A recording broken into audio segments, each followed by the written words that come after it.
All right, welcome back to The Explainer.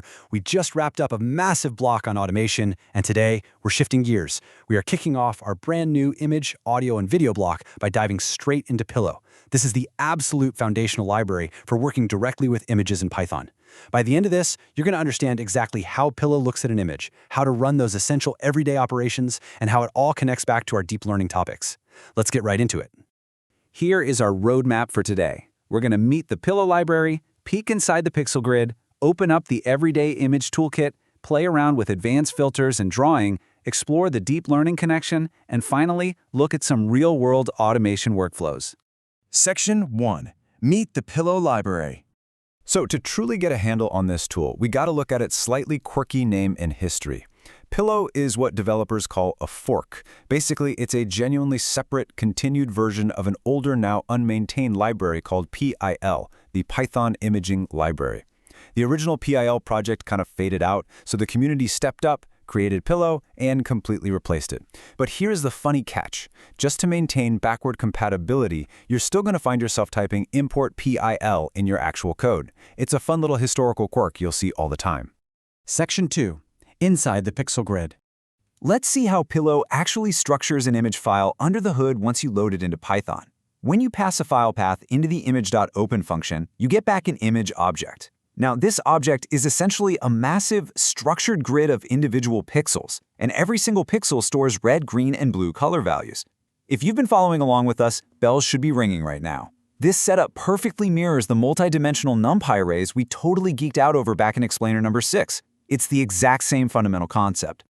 Before you go wildly manipulating pixels, there are a few essential properties you should check to know exactly what you're dealing with. Image.size is going to give you a quick width and height tuple in pixels. Image.format instantly identifies the original file type, JPEG, PNG, that sort of thing. And image.mode shows you the color structure, so it'll show RGB if you're working in full color, or just L if you're dealing with grayscale data. Section 3. The Everyday Image Toolkit. All right, let's crack open that Everyday Image Toolkit. These are the core operations you're going to be running on a regular basis. You've got image.resize to adjust dimensions, but hey, quick warning here. You physically have to calculate the new dimensions based on the original aspect ratio. Otherwise, your image is going to look horribly stretched or squished, and nobody wants that. Then there's image.crop to isolate a specific rectangular region, rotate and transpose to spin or flip things around, and convert for changing those color modes. Finally, image.save spits out your final file, and it's actually smart enough to automatically determine the output format just based on the file extension you give it. Section 4.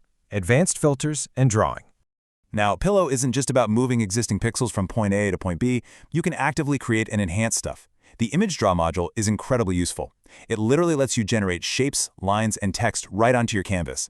This is absolutely perfect for automatically generating custom social media graphics. And then you have the Image Filter module. This gives you predefined, ready-to-go enhancements. So if you need to soften an image with a blur filter or crisp up some fine edges with sharpen, it's just a quick function call away. Section 5. The Deep Learning Connection. Okay, let's escalate things a bit. We need to talk about how Pillow bridges the gap between raw image files and advanced machine learning. With one simple call to np.array, we completely transform our Pillow image object into a NumPy array.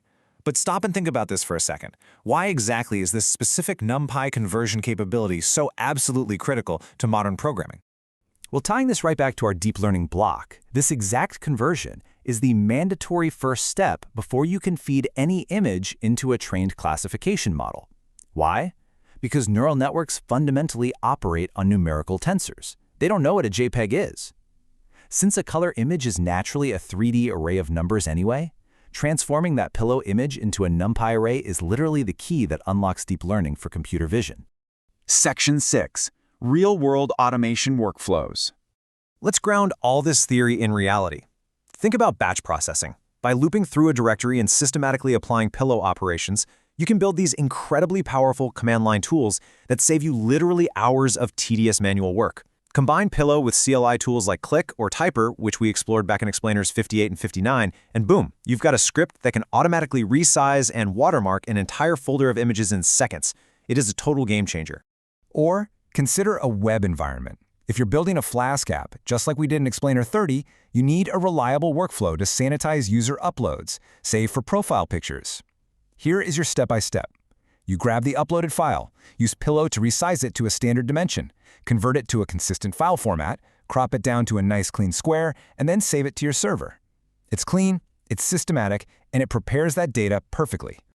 So to wrap up our explainer today, I want you to keep these 3 Pillow best practices in your back pocket. Number 1, always carefully maintain your original aspect ratios to avoid weird visual distortion. Number 2, if color doesn't actually matter for your specific algorithm, convert that image to grayscale using L mode. It'll massively improve your processing speed. And number 3, leverage that NumPy conversion to seamlessly tie your visuals into your machine learning pipelines. Pillow gives us this absolutely perfect foundation. It's the essential first step in Python. But here is the big question to leave you with. How do we take these basic image arrays and actually start detecting real-world features, like mapping out a human face or tracking a moving object? Well, that is exactly what we're going to tackle in our next explainer when we crack open OpenCV. Catch you guys then.